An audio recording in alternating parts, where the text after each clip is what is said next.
Chapter 2. The Motorcycle.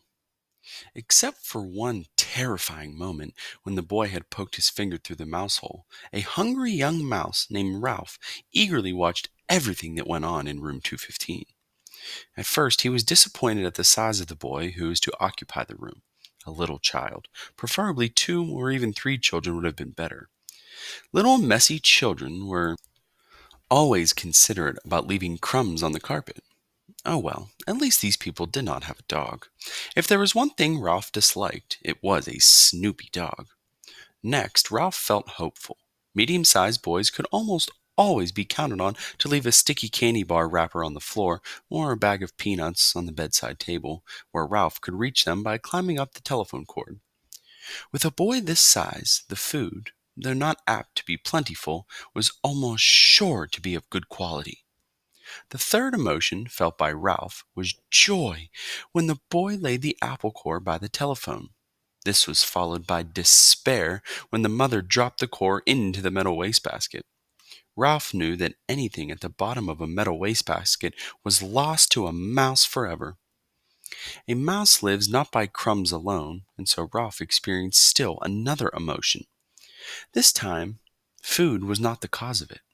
Ralph was eager, excited, curious, and impatient all at once. The emotion was so strong it made him forget his empty stomach. It was caused by those little cars, especially that motorcycle, the brrrr sound the boy made. That sound seemed to satisfy something within Ralph, as if it had been waiting all his life to hear it. Brrrr, went the boy. To the mouse, the sound spoke of highways and speed, of distance and danger, and whiskers blown back by the wind. The instant the family left the room to go to dinner, Ralph scurried out of the mouse hole and across the threadbare carpet to the telephone cord, which came out of a hole in the floor beside the bedside table. "Ralph!" scolded his mother from the mouse hole. "You stay away from that telephone cord!" Ralph's mother was a great worrier. She worried because their hotel was old and run down, and because so many rooms were often empty with no careless guests to leave crumbs behind for mice. She worried about the rumor that their hotel was to be torn down when the new highway came through. She worried about her children finding aspirin tablets. Ralph's father had tried to carry an aspirin tablet in his check pouch. The aspirin had dissolved and with unexpected suddenness, and Ralph's father had been poisoned. Since then, no member of the family would think of touching an aspirin tablet, but this did not prevent Ralph's mother from worrying. Most of all, Ralph's mother worried about Ralph. She worried because he was a reckless mouse who stayed out late in the daytime when he would have been home safe in bed.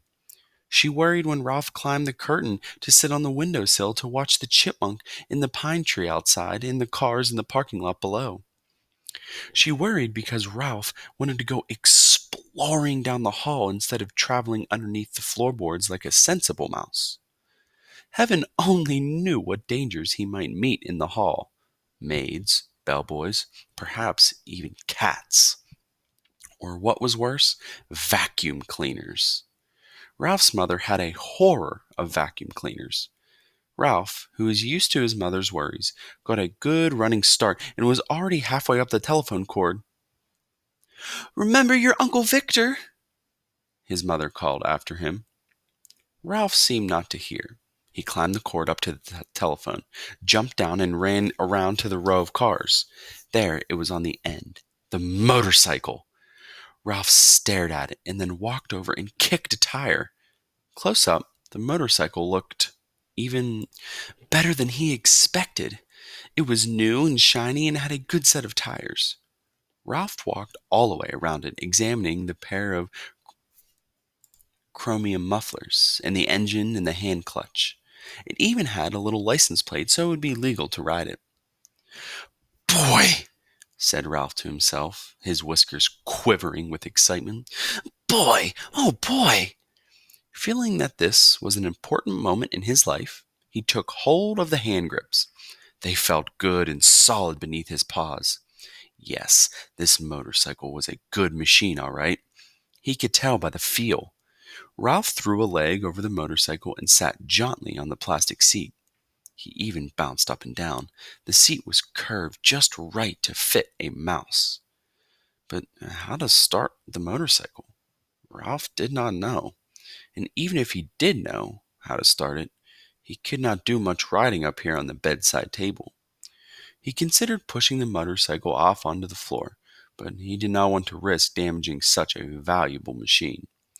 Ralph bounced up and down on the seat a couple more times and looked around for some way to start the motorcycle. He pulled out the lever or two, but nothing happened.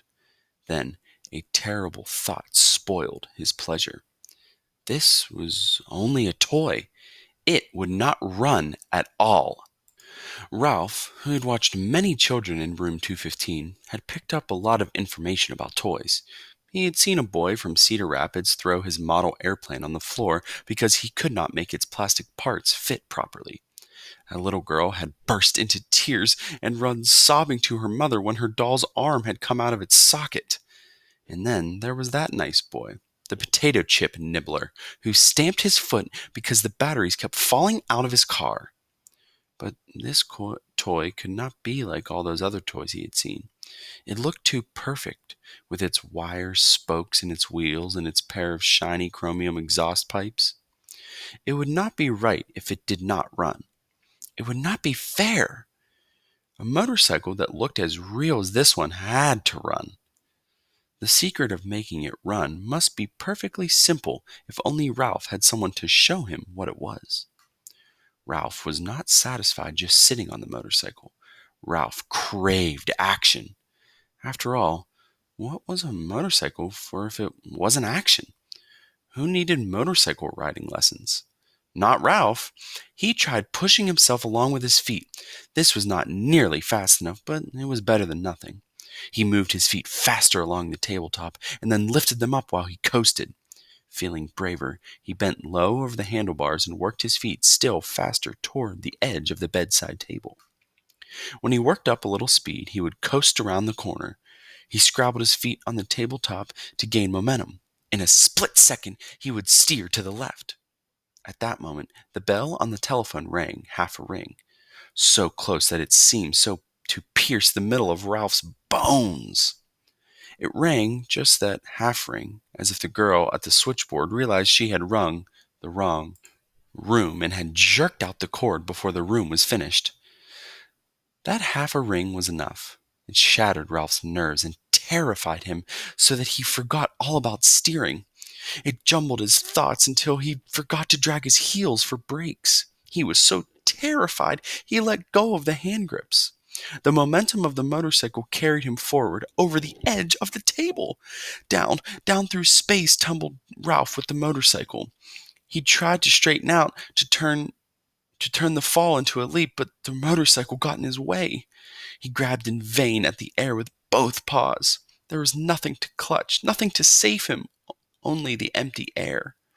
For a fleeting instant he thought of his poor old Uncle Victor. That was the instant the motorcycle landed with a crash in the metal wastebasket. Ralph fell in a heap beside the motorcycle and lay still.